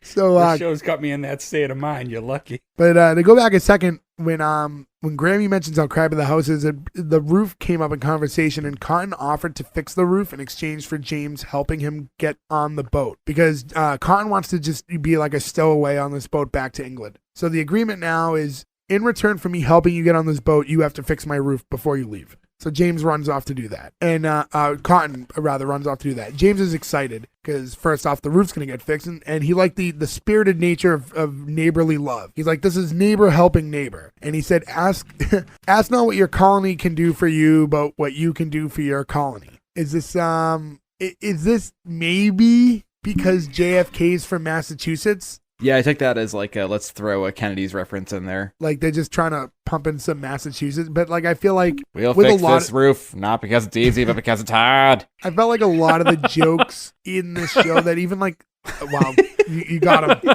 Sorry, Gordo. That was really good. All right, that was really good. Did you feel like a lot of the jokes that even work for us that were kind of silly work because this group of people talking are from Massachusetts? Do you think a lot of these would land the same to a casual watcher? Because I feel like a lot of this show in general caters to this area. Like even the snow in the beginning was like, New England winter is like, we get the joke. Oh, it's first day of spring and there's 6 feet of snow. Like, That's not just New England, though. The entire northern, or not the entire part, but Ohio, Michigan, Minnesota. The Midwest. That one joke. And people know that they had a terrible first winter there, and that's what Thanksgiving's all about, is friggin' Native Americans helping them. But I just feel like that was a lot of these jokes are very regional specific. And again, I don't know, because this is where we're from. I feel like we are taught the history of all this stuff probably a little deeper than other parts of the country because this is so enriched in this area. Not that it's skipped in class. I'm sure all kids know about the first Thanksgiving and Pilgrims and all that and how this country was founded, but because the only difference is we get to go to Plymouth Plantation and they don't. I guess. Get to. We're dragged to. Yeah. I mean, I think this story, though, is well known enough, or like the area is well known enough you can do it, versus like a show I hope we do someday, Kevin Can Fuck Himself, that is not a Boston-centric show or a New England-centric show. It is a show that has very specific references to one town, to which I think I love the show, but I thought it maybe probably hurt its wider appeal by doing that. That's not the same as something like this, where like everyone sort of knows about New England and the Pilgrims. Yeah, that's a good. It's not like, and it's not a very well-known town either. Like it's not Chicago, or it's not Atlanta. They picked Worcester, and I thought it's a good point. It might hurt it actually. Yeah, coming soon, episode 100. So Abigail is talking. Cavemen can fuck themselves. No, Abigail asks if everyone leaving, if that's going to make it harder for her to find a boyfriend. And he's like, you're 14. And she's like, yeah, but half my friends are already engaged. Because, I get that is kind of par for the course those times, right? As soon as you were like physically capable to bear children as a woman, you were kind of expected to in those times. Am I correct? Say in reality, they'd probably have kids by then, as soon as they can. That's a good point. They were probably having kids at 16, yeah. Yeah, I think once you hit the physical part of your body where you're able to, you probably start in that era. And then the son comes in and tells his dad something, but forgot what it was. It was something that like the mom asked to tell him. And then again, he just asks for candy, which, Joe, you mentioned earlier, and we talked about candy earlier. But in those times, like, was there any kind of candy, you think? would it just be like hardened honey or something like that? That's I'd imagine? exactly what I was Probably. gonna say. It was probably I like mean, they hot have and honey and stuff. They have sugar. Like they could. I'm Right. sure. And they ferment, right? Because they make like beer and Applejack and stuff. So I mean, they have the ability to ferment and do sugar and stuff. But I mean, honey doesn't go bad, right? Honey is like one of the few things on Earth that doesn't expire. So I would say that hardened honey as a candy is probably a pretty good thing in a era like that. You know? Yeah, that's gonna be like the one thing that kids. Have you guys ever I'm had just like actual, like not like the honey in the little bear bottle? Like you ever had like actual honey? You can buy like jugs of it. They've had Like it's they expensive, scrape it right? off the comb into a little bin and they sell that. And it is life changing. It is so fucking good. It's like you don't need it so I sweeten my tea with it, but I'm like, oh, this isn't sugar. Like this is definitely, but you definitely shouldn't be eating that much honey either, right? Like it can't be It's also equally not good for you. It's not- yeah, but like it's if you can ever get your hands on some like really good like fresh honey, it's unbelievable. Well, I'll just steal it from you. Apparently, you have some at home. I do. I got a jug of it. Yeah, you said a whole jug. I think that's enough to share. Yeah, it's like a 1 gallon jug. I forget the brand. I'll have to go look, but it's really good. Is that So- found in like standard stores, or is that like a specialty item? Like you have to go to like the No, old I order it Vermont online. store? Oh. I probably have it at Trader Joe's. They have all that shit. They might have it, honestly. Yeah. So high tea at Nick's house. So I am reading about colonial confections right now. Chocolate custard was a thing. Okay. Ooh. So they also hand spuns weren't invented. Colonial chef experimented with flavors like tea, coffee, and parmesan. Even chocolate was seasoned with spices like cayenne, cinnamon, nutmeg, fruits, jams. There was also an oyster ice cream Oh Ew. God. that think chowder that diners often watched melt before eating. So Basically, they made clam chowder, but it was a way to like by freezing it, it would preserve it longer. correct. But that was a delicacy in colonial Williamsburg, according to dailypress.com. Thank you not very much. Wikipedia. I do not enjoy the idea of that ice cream. No, I probably love not. chowder, but gross. Did you just throw something in anger? No, I'm sitting still. No, that noise is Oh, my I thought chair it wheel was- popping. Is your chair wheel now? My chair wheel's angry. So after this, he says, well, let's get back to the house and see what it is that your mother wants. And they head over and you discover that the entire house burnt down. And that's when like the son's like, oh, I remember now. Fire. That's what mom said to go tell dad. I get such a Ralph Wiggum vibe from the son. He's very like, Every line he says. This is very Yeah. Wiggamy. That's a good call. yeah, it's a little more like simple and like in delivery, like very aloof. Good word.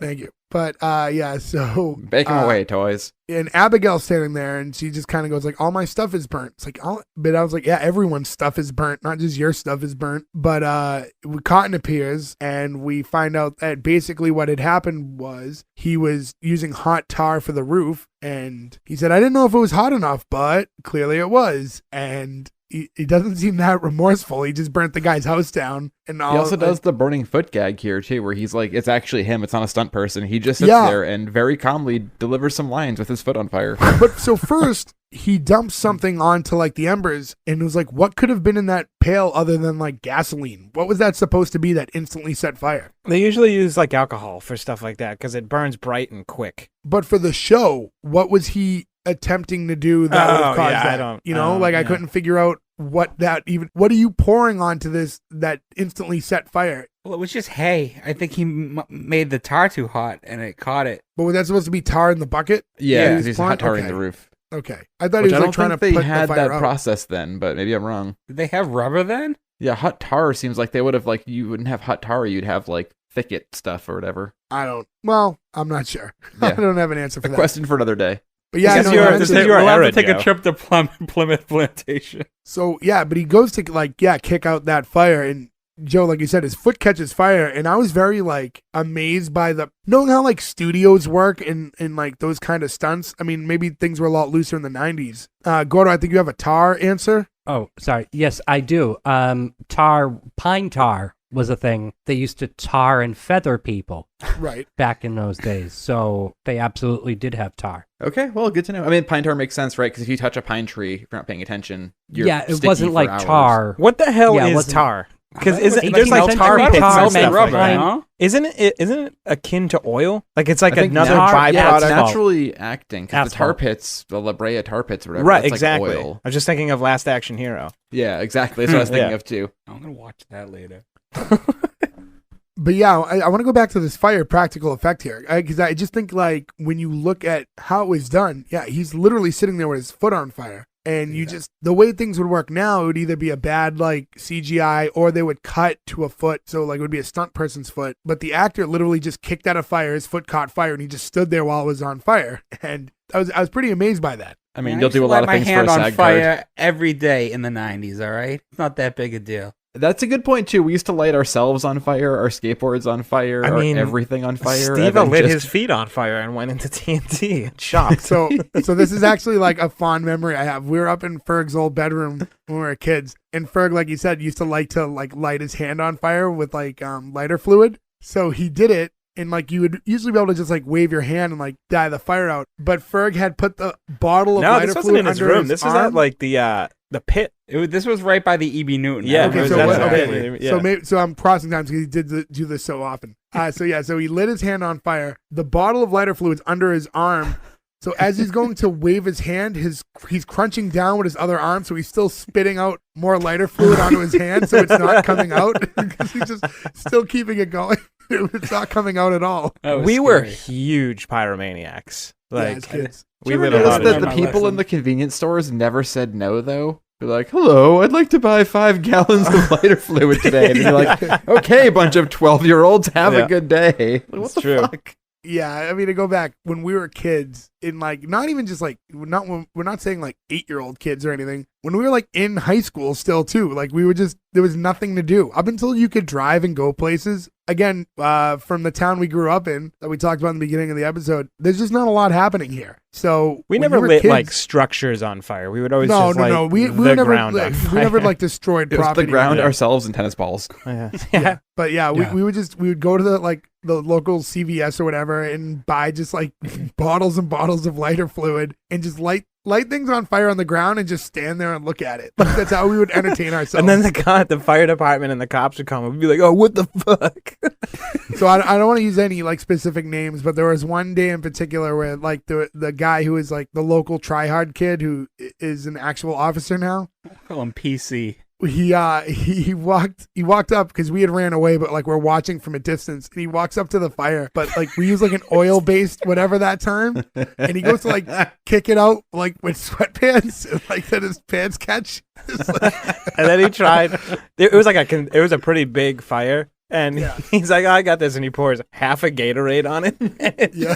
It didn't do anything. like what did you think was gonna happen? That was the To our best young thing ever too, listeners because we out lit his there, don't pants on play with fire, fire. and we wasted his Gatorade, and he lost. Like we won 3 times in a row there. So the fire's still going, your pants are on fire, and you wasted your drink. Fuck off. Yeah. So yeah, so One of moving those on. times where you have an exact mental picture of something from It's your right there past. still. Like I can see that clear as day. Still. So anyways, when Cotton's on fire, he's like, is it roll around in the dirt or run around screaming? And I guess he just opts for run off and scream. And so Polly jokes about how they thought they didn't have enough privacy before, but now there's no structure at all, so apparently no privacy. They're all taking it fairly well. I guess like maybe building houses isn't so hard at those times, like if they weren't that big. But the house just like is gone, and they're all like fairly okay with it in the big picture, right? There's no extreme reaction, like no screaming.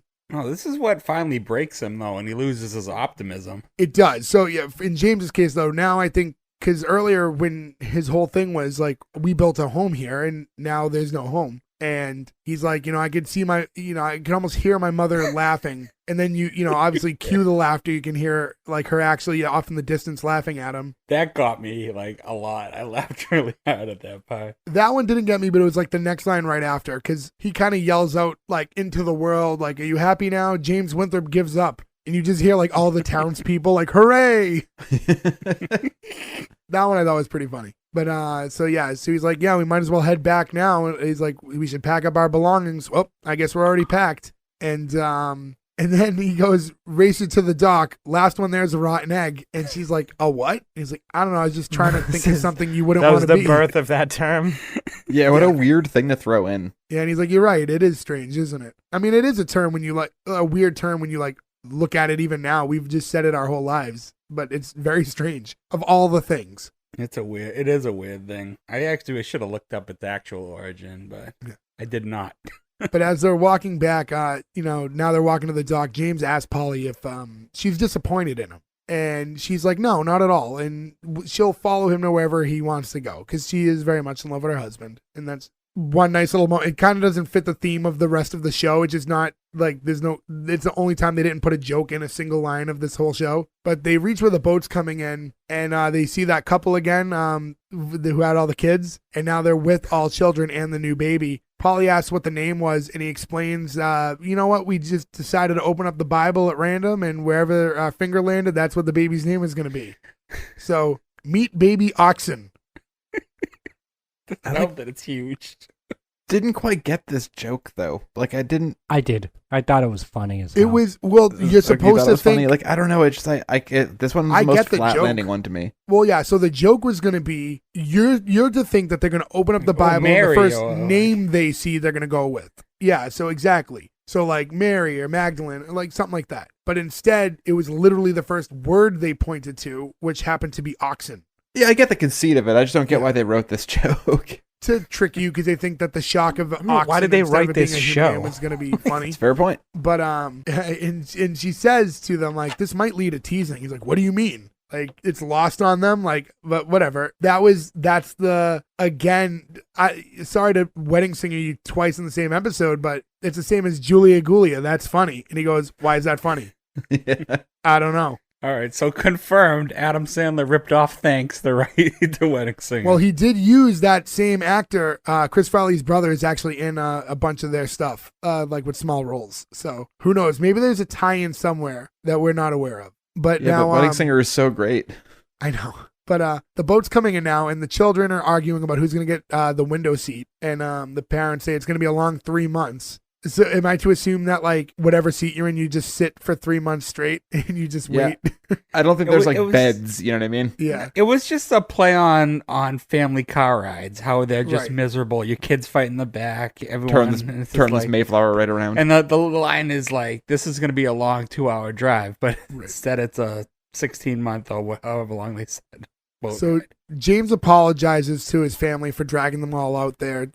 By there, I mean America. And Elizabeth comes out and she's like, well, I'm not sorry. And she talks about all the good memories they had there as a family. And she says some more weird shit in that. Like, I can't remember exactly what it was. I remember she said something that was off. But she said she wouldn't trade it for the world. And this kind of inspires her mother to say, you know what? We're not going to leave. Like, let's stay. And Elizabeth was like, wait, I said I wouldn't trade it. It doesn't mean I'm not ready to move on, which I actually thought that was a really good line. I don't know why, of all the things, that's the one that really got me. See, that was a little unexpected. What got me was the next line. They never listened to me before. Yeah. And then, so now Polly stands up and addresses the crowd because I guess anytime anyone in this family has something to say between the two, everyone in the entire town needs to know about it. But announce it. So now Polly's talking to the crowd and she's explaining that they all came here with dreams and that everyone's just kind of staring at her with blank faces. They don't care. And the two men from that dancing argument from before just tell her that like America's a terrible place. And the other one goes, it's nothing like the brochures. And that joke was way too corny for me. I don't know if that one got you guys, but that was like absurdly too corny. I do like a good brochure joke. We also skipped over the part 2 where they said the boat's finally here and horny Cloris Leachman just starts yelling for sailors. Oh, I think I might have missed that. Yeah, they're like, when they say the boats thing right before that like heartfelt conversation, she's just like, sailors, and runs off. I guess I missed that too, and I watched this episode twice. Yeah, and then when the boat does come, you see that almost everyone on the boat is dead except the one guy who's yelling, plague, stay back.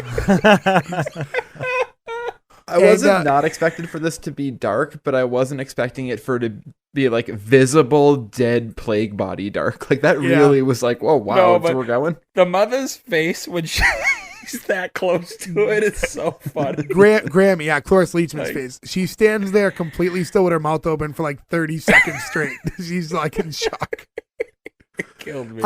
I knew something would happen, right? Obviously, they weren't all going to move back to America, but I didn't know how that was going to happen. I thought it was going to be the pirates, personally. Oh, all right. I didn't even have like a thought in my head, I guess, with what it was going to be, and I did not expect like plague, everyone get back. It makes so much sense, but it just I didn't occur to me. If they did pirates, then you could have Cloris Leachman go off with them, which would make sense to her being on this show where she's like, look, I'll do one to give you some name recognition, but then I'm out of here. And then if it goes well, I can pop in every once in a while if the pirate boat comes back or something.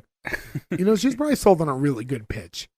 She might have thought the show was something else on pitch. This seems like one of those, like, yeah, I need new lanai. I'll do this thing for that or whatever. She was doing a favor for her like father-in-law, like her kids, like. Well, Uncle Otho. I would guess. Uncle Otho called in a favor. I would guess that it's going to be like when earlier I mentioned other like timepiece type shows, but those are all more serious. It was probably going to be like, yeah, it's going to be like a Walton's, Bonanza, Dr. Quinn. It's going to be like one of those shows, but like funny. So like, oh, okay. All right. And then she signed and found out what the show really was. Yeah, but her style of comedy is also very sexual, and she leaned into that, especially as she got older, I thought. I feel like. So I think she probably just like, why not? But also, too, I don't know, it's a show on CBS. I guess you take the risk, right? Yeah, I mean, I guess like depending on what else in your career at that particular moment, if you don't have another offer at that moment, you go for it. Keep working. What else on CBS was that morbid? With some of these jokes, like nothing I can remember. Yeah, this is an that's interesting, the craziest thing about it to me is that it was on CBS. Well, actually, I'd love to know what the CBS fall lineup was for 1999. Let's see if we can pull that up real quick. So were we looking for what specific? Were we looking for a specific day? Yeah, I was wondering what series. So not returning, obviously, was that, but we had The Nanny. It was the last season of The Nanny. Yeah, King of Queens. King of Queens was on Everybody there. Loves Raymond. Judging Amy was Family Law. Mm-hmm. These were all on in 1999. Yeah, and then there's a lot of like the serious shows like Walker Texas Ranger, Nash Bridges, Early Edition. Cosby Remember Early Show. Edition? I do remember Early Edition. Yep. Wasn't that with what's his name show. from? I also remember New Edition. Oh shit! What was the dude's name? The main character. Oh, God. Early Edition would be Was it the dude from Office Space? Kyle Chandler. No, then. So what's funny about this is I don't see Thanks on here at all. I think because it was a mid-season replacement. Okay. Yeah, I don't see anything here. I see like, Beverly Hills 90210. Oh, that's also Fox. That's also not And it debuted in Movies. August, so Yeah, so it was like a summertime thing. So Yeah. before even the new season starts. So this lasted 6 episodes. So that would have put it up until like when the real season of shows started. yeah, it was like which content to get you through. Yeah, they probably bought it on a short run to see if it works, and then if it did, Yeah, they could that pick it up makes for sense. the following year, or whatever. Right, and if not, it's Yeah, something no, to that tide makes us sense. over until like, King of Queens starts or whatever in 6 weeks. No, that makes sense. Because, the only thing that I could even kind of see where it would be is on Fridays in the summer, CBS had from 9 to 9:30 various specials in between Now and Again and JAG. They I should forgot have about put this Jag. out in the fall, though. They could have released this in the fall as just a miniseries, and I think it would have been decent. Yeah, they could have. Well, in any event, after they find out that there's a plague on the boat, after Cloris Leachman's like 30 seconds of shock face, she goes, well, what the heck, we'll give it another year. And everyone just kind of walks off. And after we see that, there's just kind of this shot of the Winthrops all standing together in front of, I guess, what would be the store, right? And James goes on to say, America the Beautiful. And then Polly goes, you really need to start writing all this stuff down. And it was a really corny, like, Yeah. I mean, like, it's another wink to the camera, but they're trying to, like, basically create fake origin stories to, like, every term and thing imaginable that they can think of. So it's just like the rotten egg thing.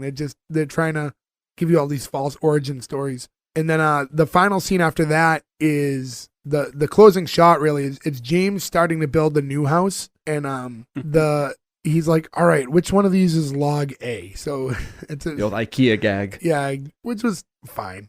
And that was the very end of the show. I think we say it sometimes too now where it's like we were kind of ripping on the crew for having an episode that ended weirdly. But we were like, but it's not an episodic show anymore. It's a 5-hour movie, right? Like the next episode's just going to play on autoplay. It's Netflix. This joke to end it seemed like the kind of joke that you'd have like 2 seconds of laughter and then it'd be like 2-1 next episode. That really doesn't play well as a standalone, no new episode till next week type of end. Yeah, because it just didn't feel like that joke didn't have enough of a punch to it. That's supposed to be like the start of a scene, not like the scene. Or if the show ended and they went to credits for like 2 seconds and then cut back and they said that and then they cut back into credits, that would have worked too. If it was like a mid-credit joke. Yeah. You know, like buttoning in the end of it. But yeah, I thought it was a pretty weak ending. That wasn't really something they did back then. That's more of a modern thing, the mid and post-credit scene. Yeah, I guess so. But maybe they could have been the first. They were the first ones here. They did invent all those other things. That's true.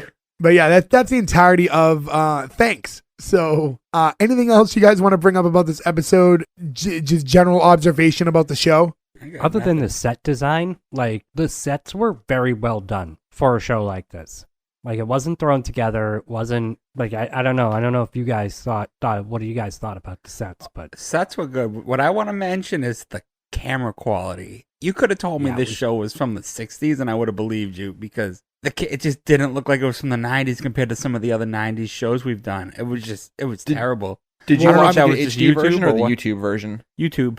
Okay, I was wondering, I assume the YouTube version was also taken from a VHS tape, and maybe it was just like a couple different generations down. And I think that's part of it. I mean, if we're going to be completely real with everyone here, like this show is available on YouTube. You can, if you want to watch it, which I would recommend. Why not? Yeah, you can watch the entirety of the 6 episodes on YouTube. But yeah, things like this, these kind of forgotten about shows, they don't all land on like these subscription services. Like you can't just stream episodes of Thanks. I don't even think you could buy the episodes if you wanted to. And so you have like the one guy who happened to tape them all decide he's going to rip them onto YouTube. And if it wasn't and if it wasn't for that guy, it would be like impossible to find. So it's kind of crazy how there's probably a ton of shows that are forgotten that you won't be able to find anywhere. But yeah, in that, when you think about the time and that it was only 1999, realistically, like the show probably was decent quality if we got to watch it like in its intended run. So if you were watching it on television live when it came out, if we were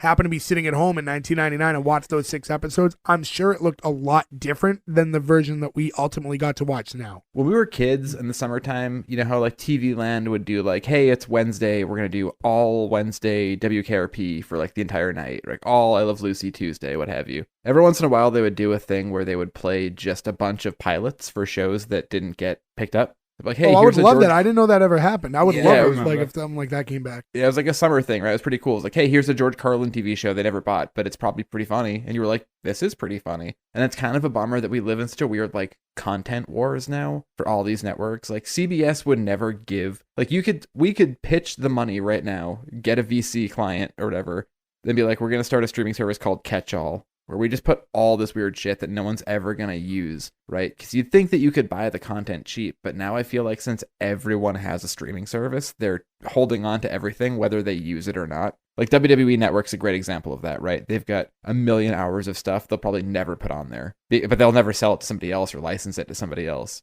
They literally did. They licensed all their stuff to Peacock. CBS Plus, but it'll also never $3 billion. Yeah, did you forget that the WWE Network is gone and they literally licensed all their stuff to Peacock? Right, but I mean, like, there's content they'll never put onto that part of the network. Yeah, but if I'm not to get into a wrestling conversation, maybe not the best example because that man has a price. You could get anything from him for the right amount of money. Sure, but you know what I'm saying, right? Like, there's stuff that they own they're not going to put on because why would they? It's not worth it to them. And CBS has CBS All Access or whatever. I would wager money that they'll never put this on there. You know what I mean? Yeah, but like they can all, like, as they all develop their like streaming services, like if you're NBC and you have Peacock, why not have a section that just is all unaired pilots, you know, things like that?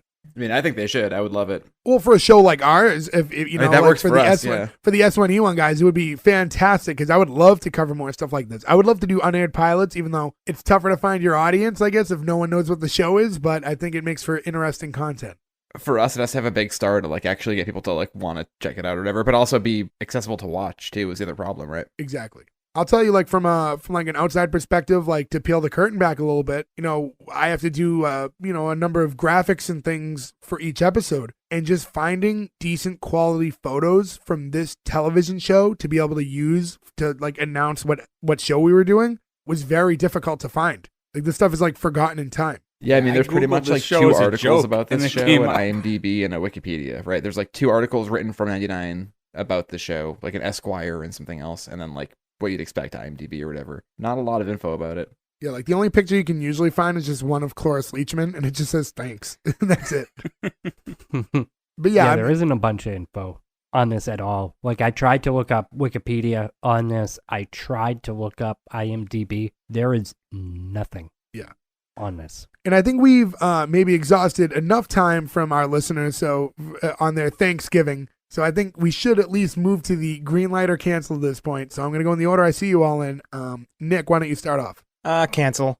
It wasn't that fun at all. I liked the main character, John. Supporting characters were like, I don't know, I feel like everything was really just kind of thrown together. It didn't feel, I don't know. It just wasn't, I wasn't entertained by it. I don't want to see another episode. Actually, at a certain point in this episode on YouTube, I sped it up. Like, I sped up the watch speed. It's like, I can't sit here and watch these people for 26 minutes. Like, I can't do it. D for effort, I guess, but it could have had potential had it gone a different way, but I was really bored. I didn't like it. Cancel. Ferg. Green light. I actually really like this show. I thought it had a really good cast. I laughed through most of it. I'm gonna watch it again. I'm gonna finish the series. A lot of jokes more hit than didn't for me. My only issue was the quality, and that was, I think, as we already discussed, the whole streaming thing. It just being on YouTube. But yeah, everything. I liked everything about this show. And by the way, this is like fresh off, like you saying Mad About You might have been one of the easiest cancels you've ever had. and then thanks is an instant green light. What do we compare? We compared it to Mel Brooks and we compared it to Monty Python, two things I love. And yeah, it makes honestly, sense. I mean, those are good comparisons, yeah. That's fair. Joe. I mean, I didn't hate this show at all, but I can't greenlight it. It just, there wasn't enough going on there. I wouldn't say I went as far as Nick as to fast forward it, but every time I paused to write more notes down and you'd look up and see that clock looking back at you, you're like, oh god, this may be going on a little longer. I still think this would be better if they had this as like a weird thing. You could position it as like a quarterly or, you know, whatever holiday special. You do this for an hour. It's a Thanksgiving special with these characters in this weird setting. It's a Christmas episode. It's a holiday episode, whatever. I think that would have worked, and that maybe would have kept it going as like a weird, I mean, they always need, whenever there's a big holiday, you're usually in a lull for episodes and things that are new, right? You could have brought this out as like an interesting thing, but I don't think it would ever work as a weekly show. And as much as I love horny Cloris Leachman, I have to say red light. Gordo. I'm actually with Ferg. I liked this show. I actually, so much so that I actually watched the second episode, and I never do that. My man. And I don't know, like, I stopped the second episode about halfway through, but this show is actually really funny. This episode made me laugh. It's different. How many Pilgrim shows are there? One. It lasted 6 episodes. One more than there needed to be. I don't know. I liked it. I think Ferg said it best. That like it's Monty Python and it's Mel Brooks. Like that style of humor that falls with my style of humor. It's a green light from me. All right, so I'm actually in a tiebreaker situation now Again. And I'm sorry, Ferg and Gordo, but I'm gonna have to cancel it. I'll say this. I went into this like excited to hate it. Like I was like, this is going to be terrible. It's going to be easy to make fun of the whole episode. And then it was like funny enough. Like there were a couple jokes that landed with me that like I found humorous, and the show wasn't terrible.